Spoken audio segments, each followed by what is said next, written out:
Hello all. Namaskar. Father's Day. நேத்திக்கே பேசியிருக்கணும். ஏதோ சில பல காரணங்களால மிஸ் ஆயிடுது.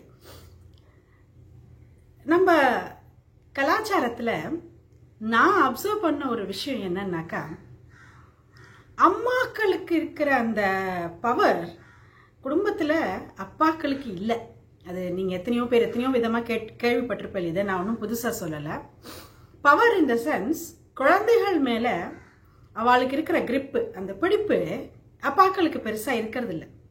நிறைய வீடுகளில் கம்யூனிகேஷனே டைரக்டா ஆகாது. அம்மா கிட்ட சொல்லி உன் புள்ளைட்ட சொல்லு, உன் புள்ளைட்ட கேளு, உன் புள்ளைட்ட சொல்லு அப்படிங்கிற மாதிரி தான் நிறைய இடங்கள்ல கம்யூனிகேஷனே இருக்கு. இது என்ன லவ் ஹேட் ரிலேஷன்ஷிப்பா அப்படின்னா அப்படியும் கிடையாது. நான் பார்த்த வரைக்கும் எங்காங்கல்ல லவ் ஹேட் ரிலேஷன்ஷிப்னு இதை சொல்லவே முடியாது. There is no hate, but there is a distance. Maybe patriarchal சொசைட்டியா நம்ம ரொம்ப காலத்துக்கு இருந்து head of the family alpha யாரு அப்படிங்கிறதுல ரொம்ப ஒரு கான்ஸ்டன்ட் மூவ் இருந்துருக்கு. அப்பா ஆல்ஃபாவா இருந்து அதுக்கு அடுத்தது புள்ள ஆல்ஃபா ஆகும் பொழுது அந்த ஆல்ஃபா கிட்ட 4 ஸ்டெப் இறங்கி இது என்னப்பா பண்றது, நீ சொல்லிட்டேன்னா நான் பண்ணிடுவேன்ப்பா அப்படின்னு கேட்கறதுக்கு நிறைய வீடுகளில் அப்பாக்களுக்கு தயக்கம் இருக்கு. உன் பிள்ளைகிட்ட கேட்டு சொல்லு, அவனை கேள்வி, அவனை கேளு அப்படிங்கிற, அதாவது புள்ளதான் ஆல்ஃபாங்கிறத ஒத்துக்கிறதுல ஒரு ப்ரைட் இருக்கு, ப்ரௌட் இருக்கு. என் பிள்ளை பத்தியா குடும்பத்தை நிர்வாகம் பண்றான் அப்படிங்கிறதுல. ஆனா அதே சமயங்கள்ல நிறைய வீடுகள்ல அந்த டைரக்ட் கம்யூனிகேஷன் கம்மியா இருக்கு. இதுதான் நான் புரிஞ்சுக்கிறது. இல்லைன்னா இப்போ நான் பார்த்த என் குடும்பங்கள்லயே எங்க அப்பா என் தம்பி ரொம்ப சின்ன குழந்தையா இருக்கும்போது என் பிள்ளைய நான் +2 படிக்கிற வரைக்கும் தூக்குவேன் அப்படின்பா. +2லாம் என் தம்பி படிக்கும்போது சரளா எங்க உன் புள்ள அப்படிதான் கூப்பிட்டு கேட்டுட்டு இருப்பா. விஜய் எங்கடா இருக்க அப்படிங்கிற மாதிரி கூட நான் கான்வர்சேஷன் பெருசா பார்த்ததே கிடையாது. எல்லார் வீடுகள்லையுமே அப்படிதான் இருந்திருக்கும். இப்போ ஷாம் சுந்தருமே என்னோட ஆத்துக்காரருமே அவரும் அவர் அப்பாவும் நல்ல ஃப்ரெண்ட்ஸ். நான் பார்த்த குடும்பங்கள்லயே அப்பா புள்ள காம்பினேஷன் நல்ல ஃப்ரெண்ட்லியா இருக்கிறதுங்கிறது நான் இந்த ஃபேமிலியில மாத்திரம்தான் பார்த்துருக்கேன். காலங்காத்தால அவர் டீ குடிப்பார் ஃபர்ஸ்ட் எடுத்தோன்னே. ஏன்னா அது ட்ரைனிங்ல இருக்கும் போதெல்லாம் டீ குடிச்சு காஃபி நிறுத்திட்டு அதுக்கப்புறம் குடும்பமே டீக்கு மாறிடுது. ஷாம் டீ குடிக்கிறதுனால அவ அப்பா அம்மாவும் காஃபி நிறுத்திட்டு டீக்கு மாறினான். பிள்ளைக்கு டீ தான் பிடிச்சிருக்கு, நம்மளும் இனிமேல் டீயே குடிச்சுக்கலான்ட்டு. அப்போ காலம்புரை டீ அப்படிங்கிறது அப்பா கூட உட்காந்து கான்வர்சேஷன் பண்ற. ஏன்னா அம்மா மாத்திரையெல்லாம் போட்டுக்கிறா, ஒரு 6-6:30 தான் எழுந்திருப்பா.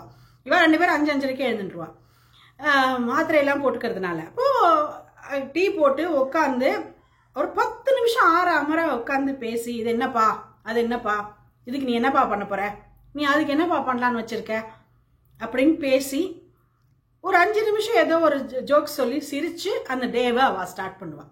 அது பார்க்கறதுக்கே ரொம்ப ரம்மியமா இருக்கும். அந்த காலங்காத்தால அந்த டீயோட அப்பாவும் பிள்ளையும் பண்ற கான்வர்சேஷன். அப்போ எங்க ஆத்துல பஸ்டர்னு ஒரு நாய் இருந்தது.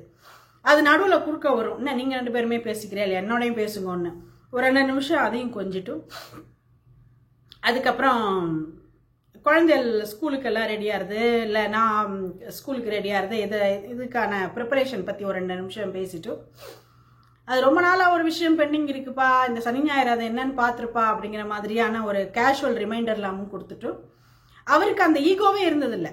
என் புள்ள ஆல்ஃபானா அவனுக்கு கீழே நான் இருக்கணுமாங்கிற ஈகோ என் மாமனாருக்கு இருந்து நான் பார்த்ததே இல்லை. அவருக்கு ஒரு பெருமை தான். மேபி அவரை ஷாம் ரொம்ப சின்ன வயசுல ரொம்ப நாட்டி, ரொம்ப நாட்டினா ரொம்ப நாட்டி. என் மாமனாரே சொல்லியிருக்காரு, அடிக்கடி அடி வாங்குவான், ஒரு இடத்துல உட்கார மாட்டான். அக்கா நன்னா படிப்பா, தம்பி அதே ஸ்கூல்ல படிச்சு என்னடா இந்த அக்காக்கு நீ இப்படி ஒரு தம்பியான்னு கேட்குற மாதிரிலாம் விஷம் பண்ணிட்டு வருவான் அப்படின்னு. அப்போ ஒரு தன் புள்ள ஒரு ஆளானா போறோம் இது படுத்துற பாட்டுக்கு அப்படின்னு நினைச்சிட்டு இருந்த ஒரு அப்பாவுக்கு புள்ள சமத்தா எக்ஸ்ட்ராடினரியா ஒரு நல்ல பேரோட புகழோட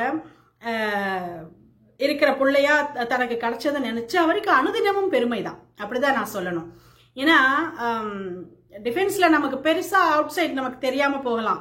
ஆனா என் மாமனார் மாமியாருக்குலாம் எப்படிலாம் எக்ஸ்பீரியன்ஸ்னா, ஷாமோட அந்த டீமில் இருக்கிற அந்த செக்மெண்ட்டோட செயலர்ஸ் எல்லாம் இருப்பா இல்லையா, அதில் சில பேர் வந்து ஷாமோட அப்பா அம்மாவை பார்த்து குடும்பத்தோட வந்து நமஸ்காரம் பண்ணி, இப்படி ஒரு பிள்ளைய பெற்றிருக்கேலே, எனக்கு வந்து இந்த மாதிரியான கஷ்டமான சமயத்தில் எனக்கு வந்து இந்த மாதிரி அவர் உதவி பண்ணினார், அவர் இல்லைன்னா எனக்கு இன்னைக்கு இந்த ஜாப் இல்லை, அவர் இல்லைன்னா எனக்கு இன்னைக்கு இது இல்லை அது இல்லை, என் குடும்பத்தை வாழ வச்சதே உங்கள் பையன்தான், இந்த மாதிரி நீங்கள் ஒரு புள்ள இப்படி பெற்று எங்களுக்கெல்லாம் கொடுத்துருக்கேலே அப்படின்னு சொல்லி ரொம்ப நெகிழ்ச்சியாக நிறைய பேர் என் மாமனாருக்கு மாமியாருக்கு நமஸ்காரம்லாம் பண்ணியிருக்கா ஷாமை நினச்சி. அதனால் என்னோட மாமனார் மாமியாருக்கு என்றைக்குமே பெருமை தான்.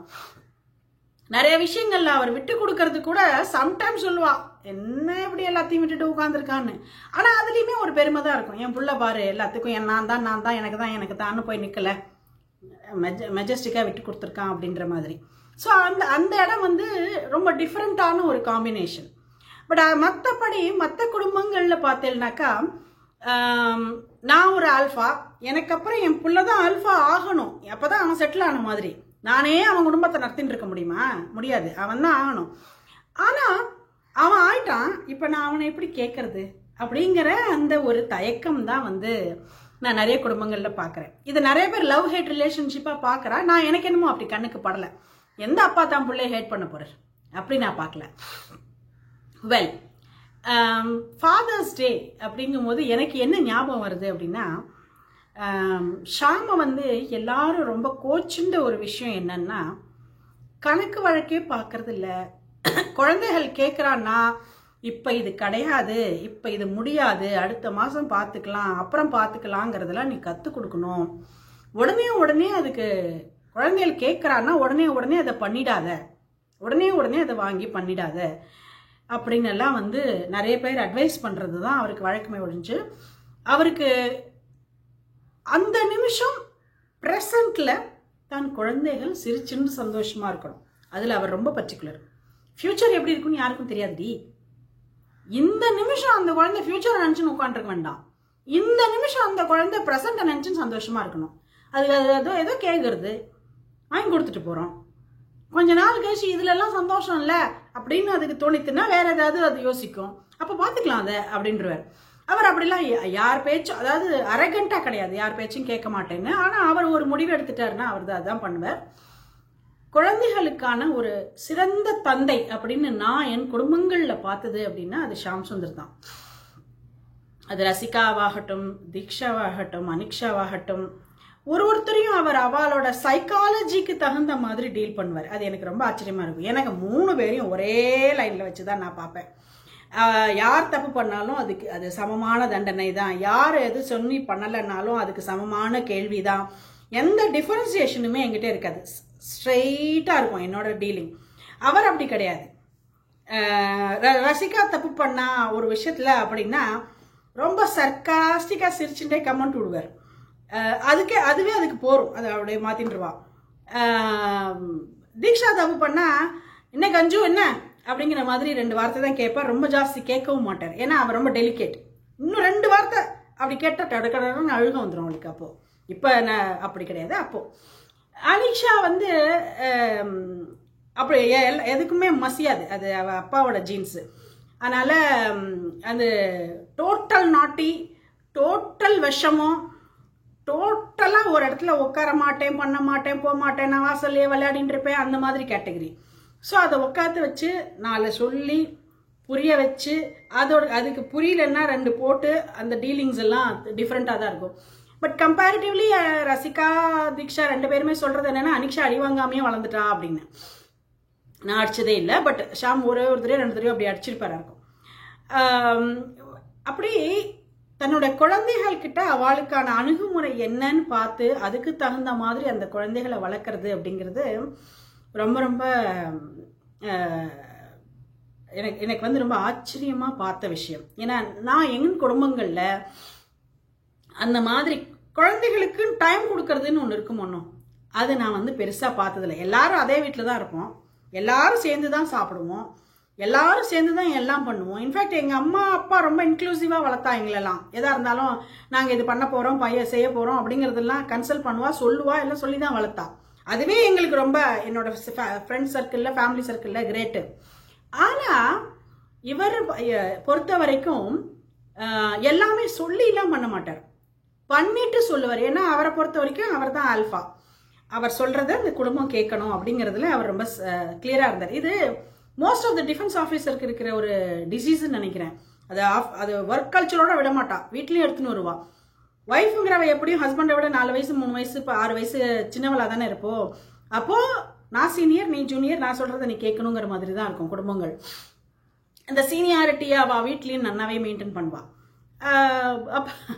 அப்போது குழந்தைகளுக்கு அப்படின்னு வரும் பொழுது அந்த ப்ரெசண்ட்டில் அவளை எப்படி திருப்தியாக யூஸ்ஃபுல்லாக ப்ரொடக்டிவாக சந்தோஷமாக வச்சுக்கிறது அப்படிங்கிறதுல ஷாம் ஒரு நாளுமே ஆஃப்டர் ஆஃபீஸ் ஹவர்ஸில் நான் குட் டைம் கொடுத்துருக்காரு.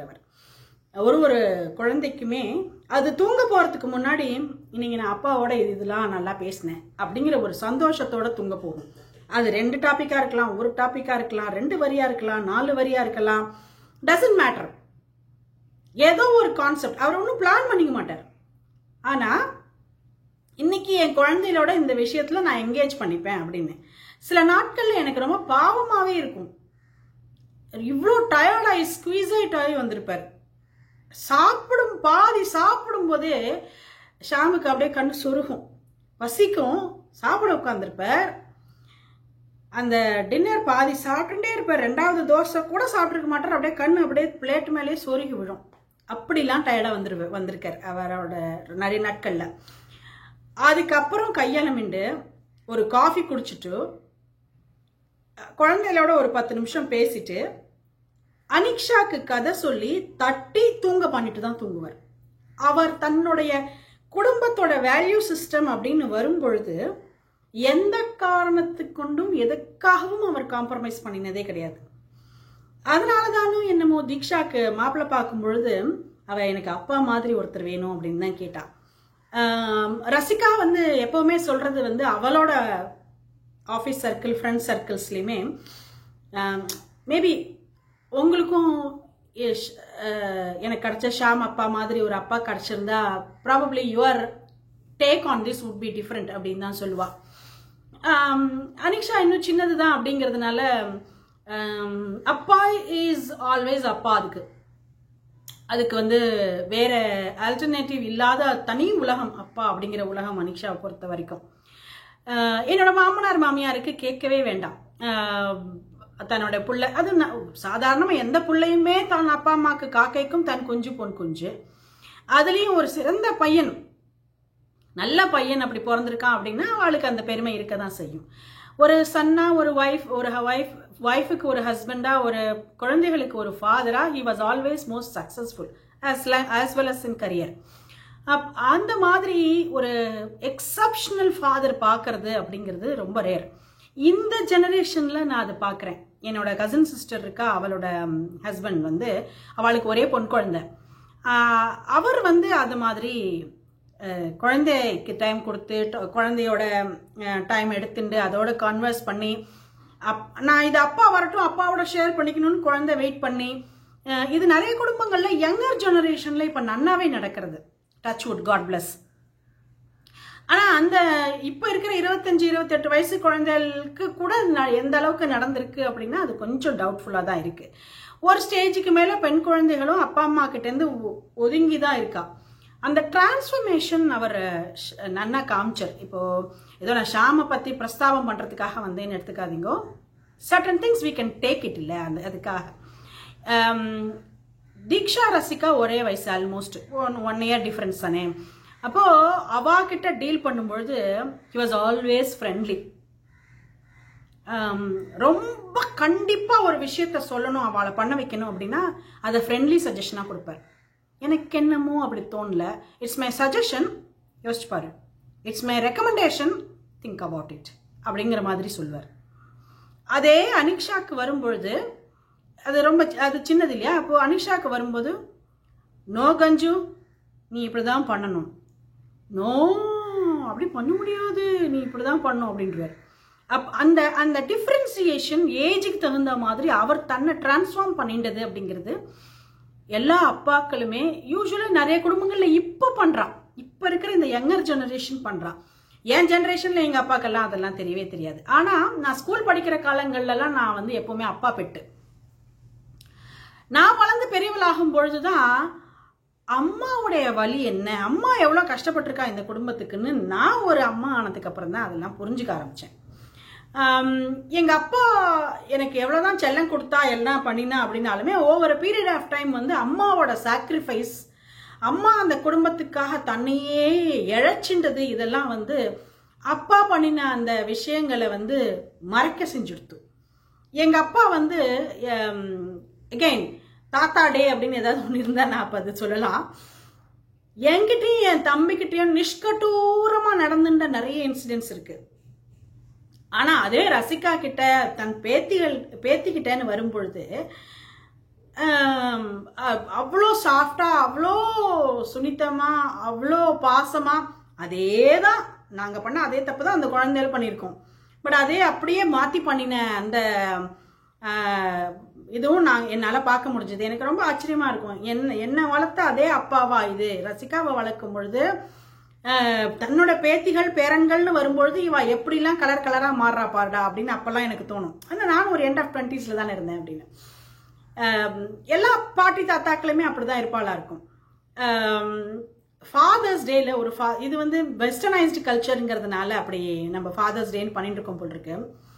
ஒரு ஃபாதரா நம்ம இந்தியன் கல்ச்சர்ல, தமிழ் குடும்பங்கள்ல, in fact most of the South Indian, North Indian குடும்பங்கள்ல ஃபாதர்ஸ் ரோல் ஃபாதர் மட்டுமே பிளே பண்றது இல்ல தெரியுமோ. அப்பா பிளே பண்ணுவா, அண்ணாக்கள் பிளே பண்ணுவா, சித்தப்பா பெரியப்பா பிளே பண்ணுவா, அம்மாவோட தம்பி மாமா, அம்மாவோட அண்ணா மாமா. எங்க அம்மாவுக்கு தம்பின்னு ஒன்றும் பெருசா சொல்லிக்கிற மாதிரி இல்லை. ஆனா அம்மாவுக்கு இந்த கசின் பிரதர்ஸ் எல்லாருமே எங்க அம்மாவுக்கு ரொம்ப பிடிச்ச சகோதரர்கள் அண்ட் எனக்கு ரொம்ப பிடிச்ச மாமாக்கள். அவள் எல்லாமுமே வந்து ரொம்ப அப்பா ரோல் பிளே பண்ணுவா.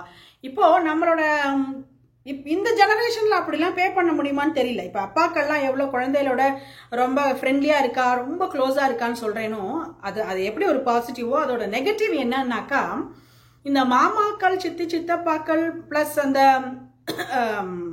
அண்ணாக்கள் இவெல்லாம் கொஞ்சம் கொஞ்சமா அவ தனக்குன்னு ஒரு டிஸ்டன்ஸ் மெயின்டைன் பண்ணி விலகி போறதையும் நான் பாக்குறேன். நம்மளால தலையிட முடியுமான்னு தெரியல. எப்படி சொல்றது, இதை சொன்னா எப்படி எடுத்துப்பா அப்படிங்கிற மாதிரியான யோசனைகள்லாம் அந்த காலத்துல இருந்து நான் எல்லாம் எங்க பெரியமா கிட்டேயே டபால் அடியெல்லாம் வாங்கியிருக்கேன். ஓகே, ஸோ இதெல்லாம் வந்து ரொம்ப சர்வசாதாரணம். எங்க அம்மா போய் என் பொண்ணு நீ ஏண்டி அடிச்சேன்னு கேட்டதே கிடையாது. எங்க பெரியமா பொண்ணு எங்க அம்மாட்டி நாள் வாங்கியிருக்கா. இது வந்து பெரியமா அடிச்சானோ இல்லை சித்தி அடிச்சானோ நாங்கள் போய் சொன்னா கூட இதைத்தான் நான் பண்ணாதன்னு சொல்லி அமிச்சேன். அங்கே போய் வாங்கினியா நன்னா இன்னும் ஒன்று எக்ஸ்ட்ரா கிடச்சிடும், அதனால நம்ம வாய முடிக்கலாம் அப்படிங்கிற மாதிரி தான் இருக்கும். இந்த என்ட்ரிங் இன்டு அதர் ஸ்பேஸ் அப்படிங்கிறது இருக்கு பார்த்தீங்களா, இது குறைஞ்சதுனால கூட குழந்தைகள் கொஞ்சம் லோன்லியா ஃபீல் பண்றாளோ இந்த ஜெனரேஷன்ல அப்படின்னு. நம்ம மதர்ஸ் டே, ஃபாதர்ஸ் டே, பிரதர்ஸ் டே, சிஸ்டர்ஸ் டே, தாத்தா பாட்டிஸ் டே, அதாவது கிராண்ட் பேரண்ட்ஸ் டே, இன்னும் வேற ஏதாவது கசின்ஸ் டே, எத்தனை டே இருந்தால் அத்தனை டே வேணாலும் கொண்டாடிக்கலாம். கொண்டாடுறதுக்கு என்ன, சந்தோஷமா இருக்கிறதுக்கு ஏதோ கொண்டாடுறோம், அத்தனையும் கொண்டாடுறோம். ஆனால் அந்த குழந்தையோட தனிமையை நம்ம போக்குறோமா அப்படிங்கிறதுல ஒரு பெரிய கேள்விக்குறி இருக்கு. இந்த ஜெனரேஷன் குழந்தைகளுக்கு இருக்கிற தனிமை போறதா அப்படின்னு. இந்த எந்த டேவுமே கொண்டாடாம இருந்தப்ப தனிமையே இல்லாம இருந்ததே. இப்போ எல்லா டேவும் நம்ம கொண்டாடிட்டு கிரீட்டிங் கார்டு பண்ணி கொடுத்துட்டு அதுக்கு கிஃப்ட் கொடுத்துட்டு எல்லாம் பண்ணிட்டு உட்காந்துருக்கோம். ஆனால் தனிமை போயிருக்கா அப்படிங்கிறது ஒரு பெரிய கேள்விக்குறியா இருக்கு. எது வேணா இருக்கலாம், எப்படி வேணா இருக்கலாம். அப்பாவே சரியில்லாத குடும்பங்கள், குடிச்சிட்டு வர குடும்பங்கள், சீட்டாடிட்டு வர குடும்பங்கள், வேற வேற பெண்கள்கிட்ட போயிட்டு வர குடும்பங்கள்ல பிள்ளைகளுக்கு அவ மாமாக்கள், பெரியப்பாக்கள், அண்ணாக்கள், அந்த சொந்தக்காரால அப்பா ரோல் பிளே பண்ணி அந்த குழந்தைகள் முன்னுக்கு வந்தது நானே பார்த்துருக்கேன். ஓகே, அதே சமயம் அப்பா அம்மா சரியாவே இருந்து அந்த குழந்தை மேல பெருசா ஃபோக்கஸ் வைக்க முடிஞ்சும் முடியாமையோ what's ever is the reason, அந்த குழந்தை வீணா போயும் நான் பார்த்துருக்கேன். உருப்படாம போய் கெட்ட பழக்கங்களுக்கு அடிமையாகி வெளியில வர முடியாம போய் அதுவே அந்த அப்பா அம்மாக்கு, அதாவது கடைசி காலத்துல புள்ளப்படுத்துற பாடால புள்ள வீணா போனதுனால, புள்ள சீரழிஞ்சு போயிட்டு இருக்கிறத பாக்குறதுனால கிடைக்கிற சோகம் ஒரு அப்பா அம்மாக்கு அதை விட பெரிய கொடுமை இன்னொன்னு ஒண்ணுமே இருக்க முடியாது. அதையும் பார்த்துருக்கேன். அப்போ நம்ம எப்படி அப்பா என்ன நன்னா வளர்த்தா அதனால நான் நன்னா இருக்கேன்னு நம்ம எல்லாம் சொல்றோம். அம்மா நான் நன்னா வளர்த்தா அதனால நன்னா இருக்கேன்னு நம்ம எல்லாம் சொல்றோம். ஆனா நான் புரிஞ்சுக்கிறது என்னன்னா, வளர்க்கறது அப்படிங்கிற விஷயத்துல அப்பாவும் அம்மாவும் நிறைய நம்ம கூட கான்வர்சேஷன் வச்சுண்டு நம்ம குழந்தைகள் நம்ம கிட்ட ஓப்பன் அப் ஆகிறதுக்கான பாசிபிலிட்டிஸை மேக்சிமம் கிரியேட் பண்ணா மாத்திரம்தான் நமக்கும் அவளுக்கும் இருக்கிற கேப் பிரிட்ஜ் ஆகுதுன்னு நினைக்கிறேன். மேபி நேத்திக்கு father's day, belated father's day greetings to everybody. இந்த ஃபாதர்ஸ் டே அக்கேஷன்ல பிரிட்ஜிங் த கேப் பத்தி நம்ம கொஞ்சம் டீப்பா யோசிக்கலாமோன்னு தோன்றது. நமஸ்கார்.